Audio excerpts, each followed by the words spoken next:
I'm really thrilled to introduce you to a wonderful panel. We have Emma Willis, and Emma and I have known each other since about 1999 when you opened your first shop. Emma has a beautiful, really stylish and intimate store on Jermyn Street on the corner of St. James.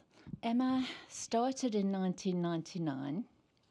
She opened her shirt factory in Gloucester in 2010, and in 2008 she founded a charity called Style for Soldiers, which supports injured military people who come back from wars in Afghanistan or Iraq.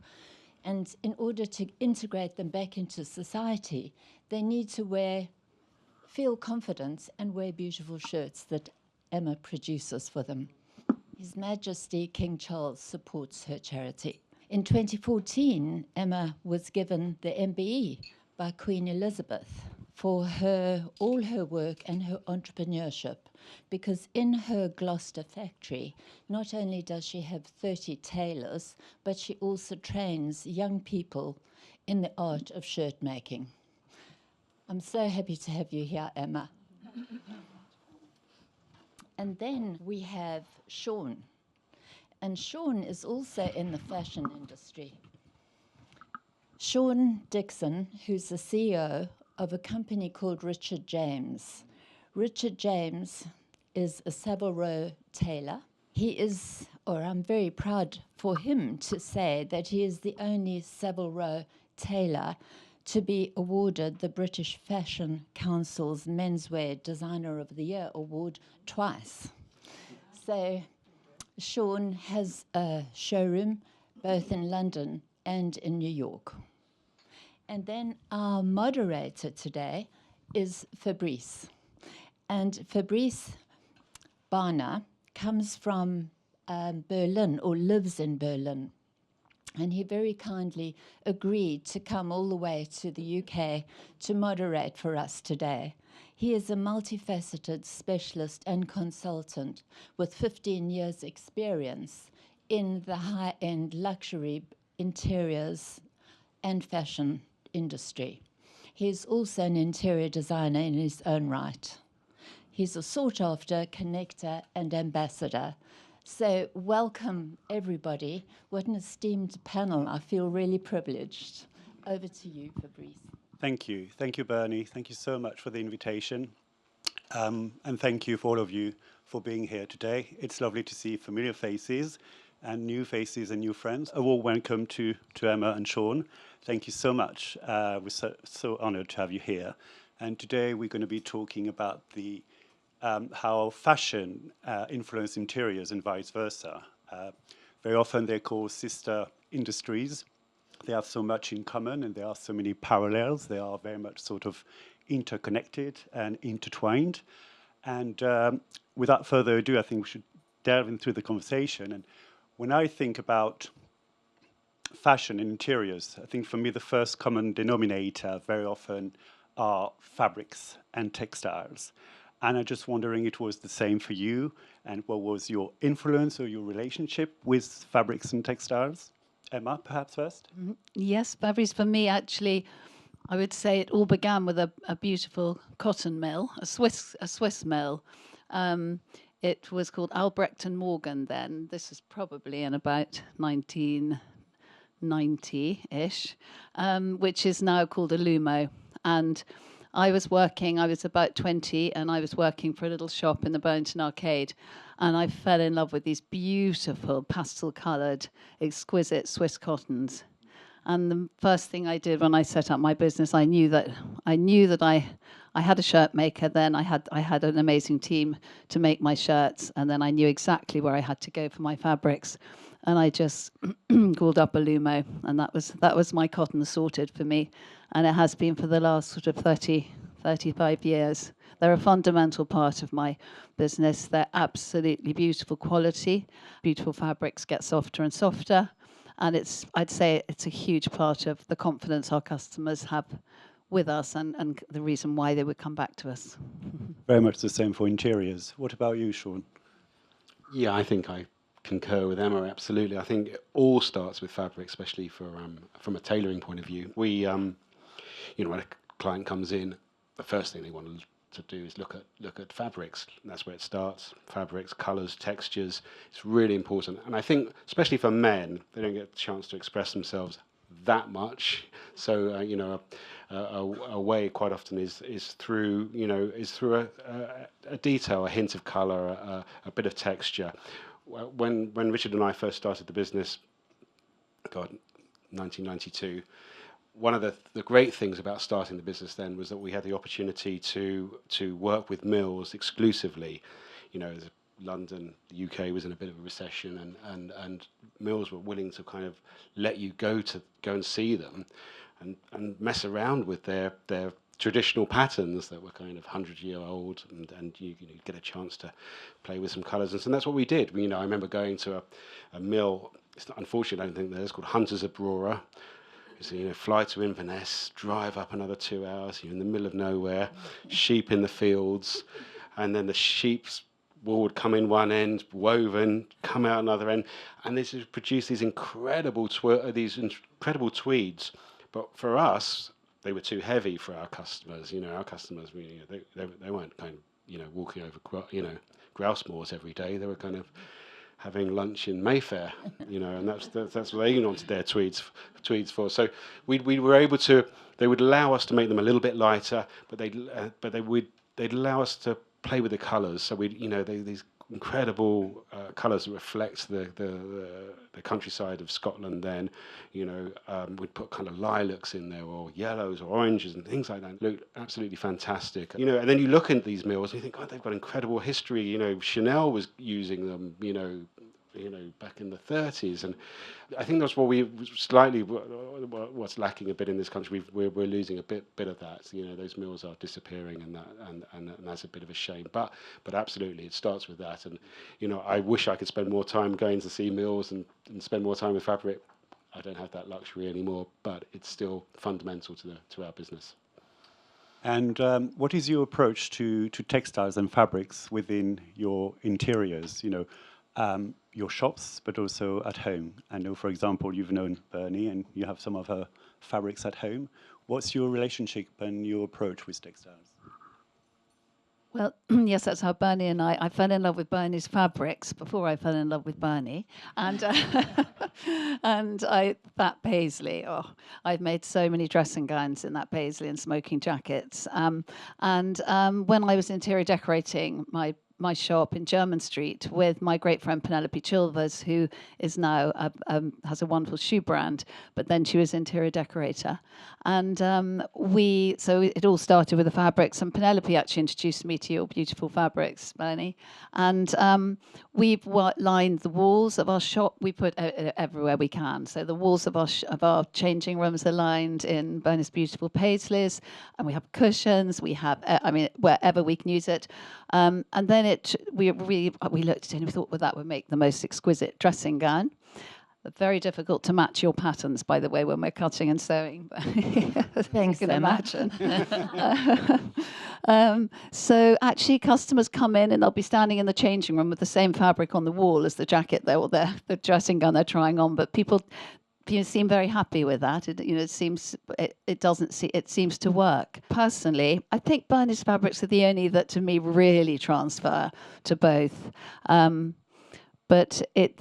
So you feel the same passion towards a fabric. That's the feel. Obviously the feel is incredibly important in interiors. Even if you're sitting on a sofa, you're probably feeling the fabric on it. Certainly when you wear it with clothes, obviously the feel is incredibly important. So decorating wise, I would say I'm just decorating a new showroom at the moment in Mayfair. And I was here the other day, wasn't I, Bernie? Bernie's helping me with the colours, and so I've got the opportunity of doing it all over again, which is great fun. I think absolutely, interiors and the retail environment, have to reflect what what you're producing.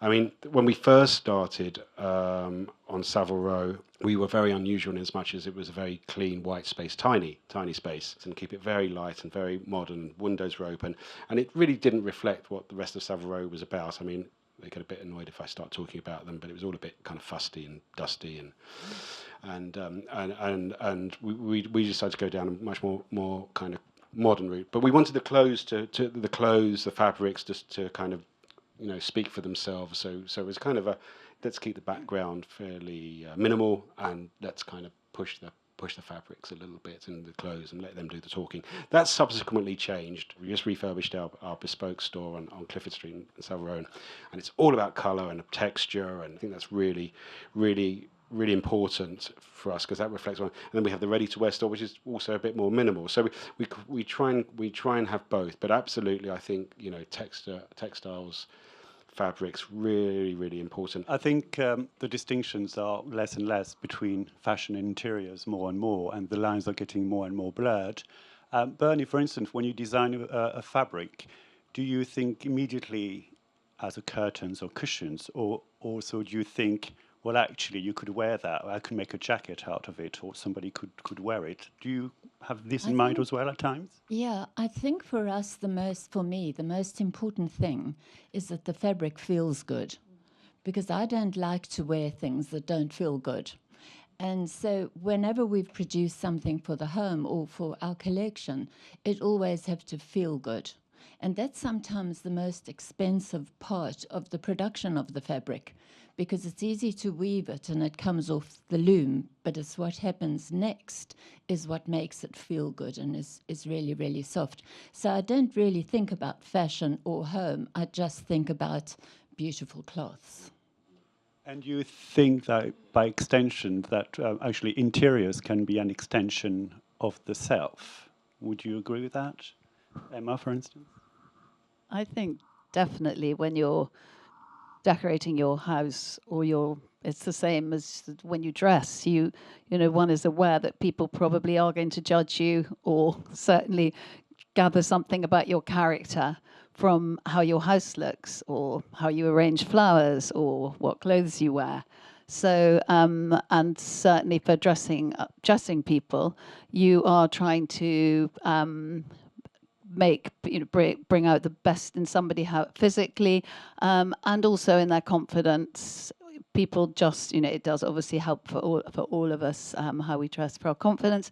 So yes, I think that's you are creating, you are creating a world in your own interiors, or how you're decorating your house to be an extension of yourself. Would you agree with that, Sean? Oh, absolutely. I think it's inevitable. I mean, I sometimes wonder if my work environment influences my home life, my choices much more. But I would say, I think what Bernie said about touch and feel, absolutely so important. I remember that's almost the first criteria when you're looking at fabrics is you can't help it. You look at them, you want to touch them, you want to feel them. And if they feel good, then that's 90% of being sold to, and I think that's really important. I mean, when we first started, thread counts were important, and super 150s, worsted, all those things. It doesn't really mean anything unless it feels good. It feels good to the touch, and I think that's really important. Whenever we show, I'm sure Emma's the same. Whenever you're showing books of fabrics to customers, people can't help but feel them, and I think that's, if they feel good, they're committed. As an interior designer as well, maybe you've experienced the same. I've sometimes been to client presentation, being very careful of what I wear, also being careful not to wear green. For instance, if you know that the clients had kind of said, don't like green, I like red and blue. And has anyone been doing that as well? Yes, not just me. You have to be very cautious and be attuned with what your clients like or not, I believe. Sean and Emma, have interiors ever influenced any of your designs in any particular order? Well, certainly. I mean, I've obviously expressed my passions for Bernie's beautiful fabrics, and yes, so I mean, they 100%. Yes, I mean. Yeah, I would say absolutely.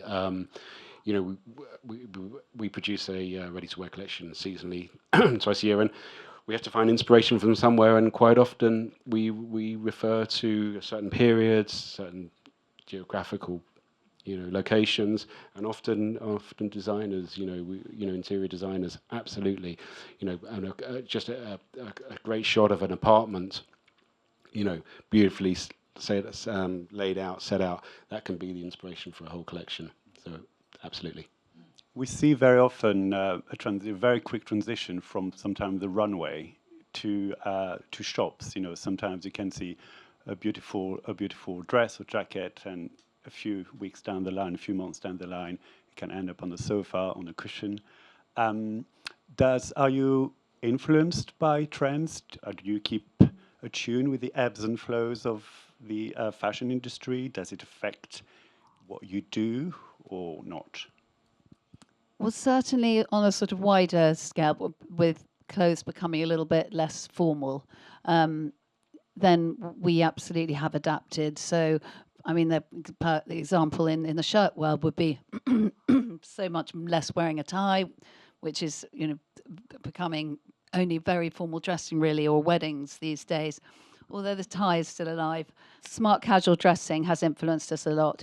That also has influenced the shirting fabrics that we use, whereas we use much more formal cottons or, you know, plain stripes, checks. Now we do probably half our shirts are linen.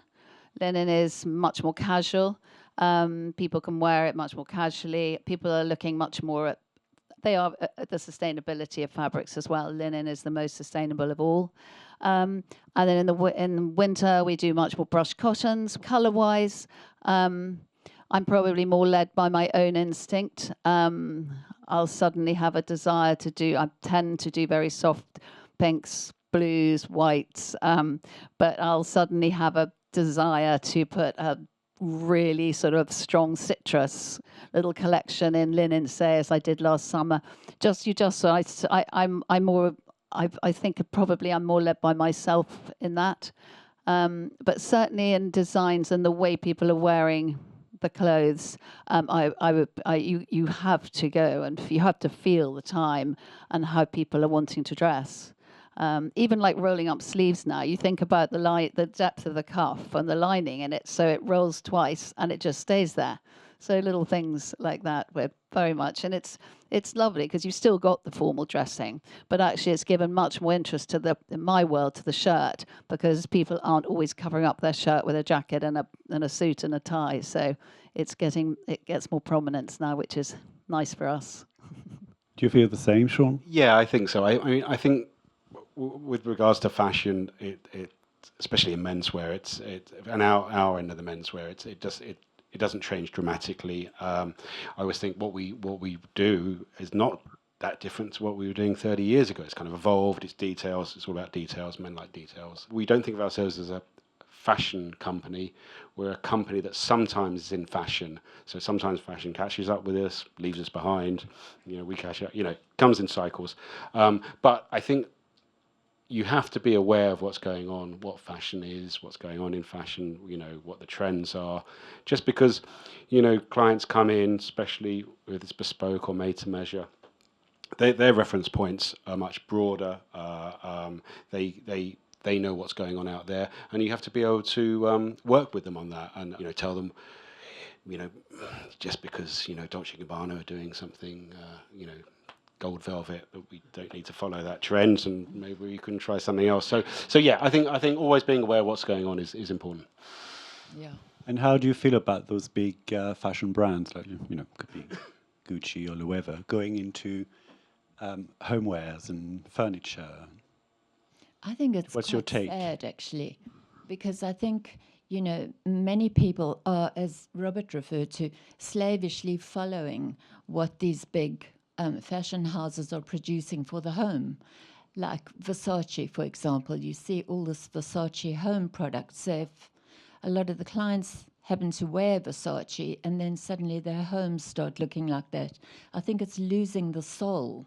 I sort of agree, Bunny. I think people like specialist shops. I think it's nice, the idea of going to small specialist shops. I mean, I would say that, wouldn't I? I mean, I think, you know, those big brands, you know, producing kind of interiors. It's a bit like if you shop for yourself, you dress yourself in one brand exclusively or one logo.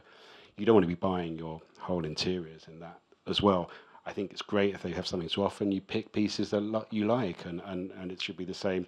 I think those days of when we first started the business, someone would come in like Jean-Paul Gaultier and they'd just wear Jean-Paul Gaultier, for instance, or Comme des Garçons. Those days have gone. You know, you pick out the pieces you like, and they hopefully they work for you, and hopefully that's the same with interiors. I don't know whether, I think, you know, having your whole apartment to reflect what you wear is quite strange.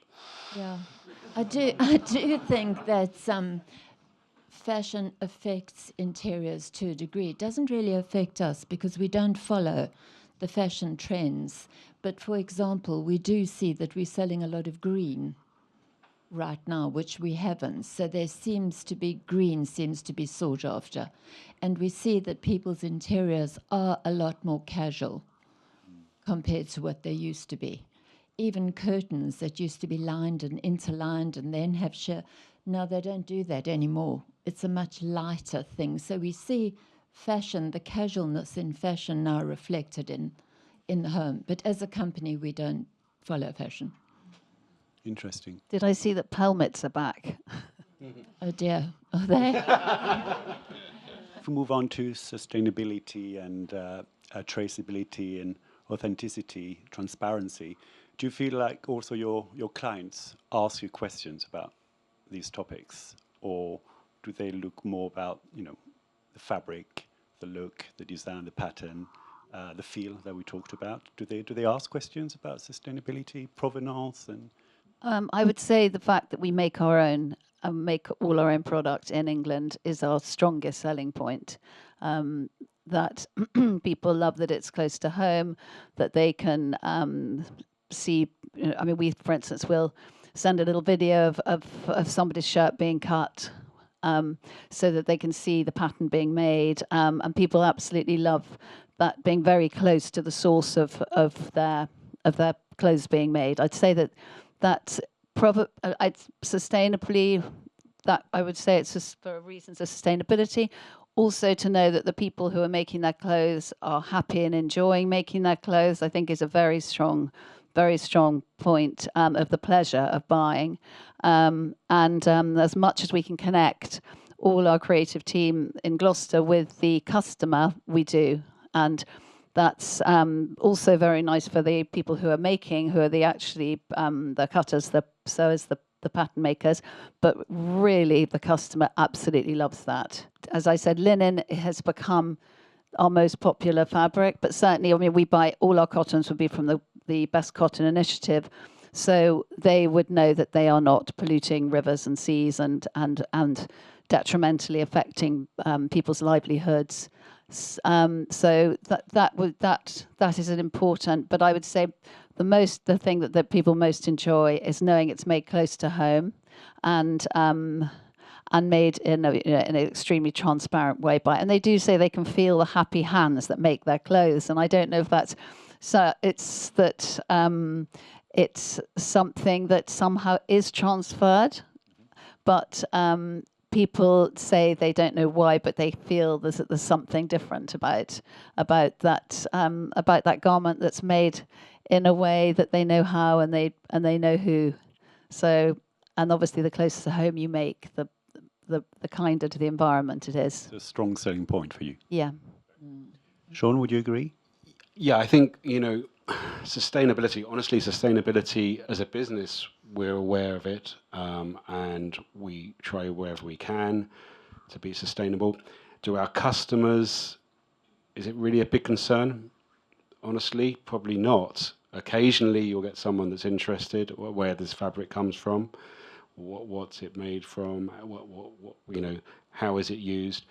On the whole, not. But saying that, the fabrics that we use, like Emma, are the very best, the best quality, the highest quality, and we accept that they're going to abide by best practices, and I think our customers accept that as well.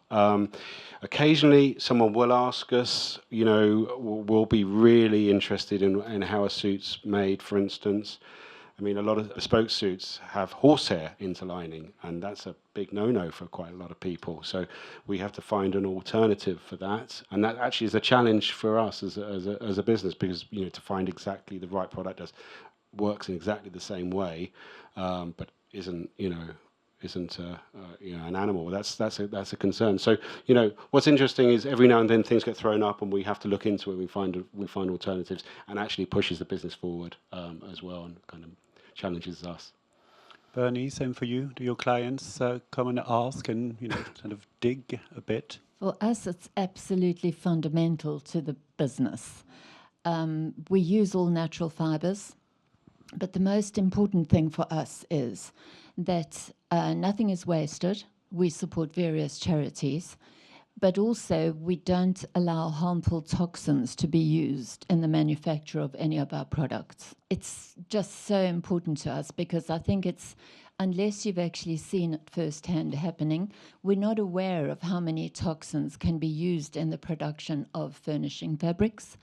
And it's harmful to the environment, it's harmful to the people working with them, and it could be harmful to the client who's breathing in these toxins in their own homes. So for us, it's a really fundamentally important thing. Is it important to all our clients? Well, you tell me. Is it an important thing? Is it? Okay. Yeah. Do you feel there's a Interesting. difference between the countries as well?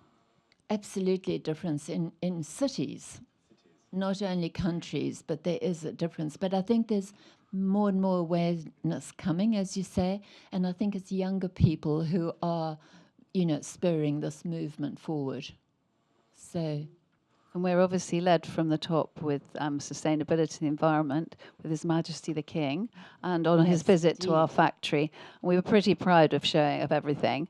And we use all our fabrics, and we do, with offcuts, we make patchwork boxer shorts, and with the tiny bits, we make little button bags for our customers. fabulous. And we were proudly, and then we went into the finishing room, and then he spied the plastic clips that we have to use, and he went, "Oh no, plastic!"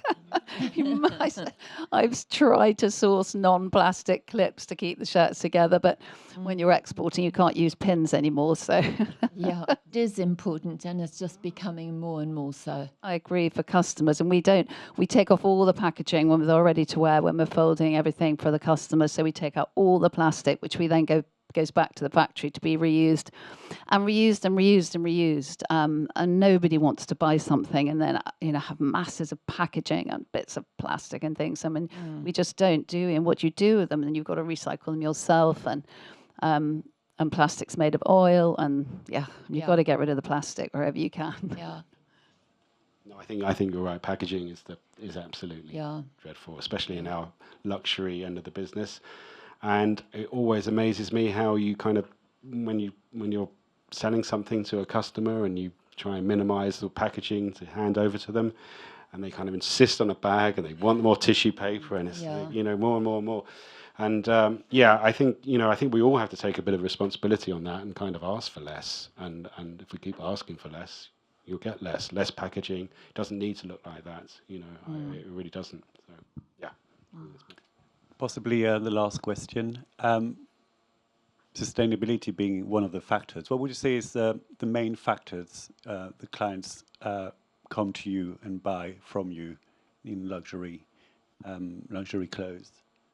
I think, as I mentioned, I definitely think Made in England is a very, very strong. It's a wonderful advantage that we have. We still have a reputation, happily, for quality.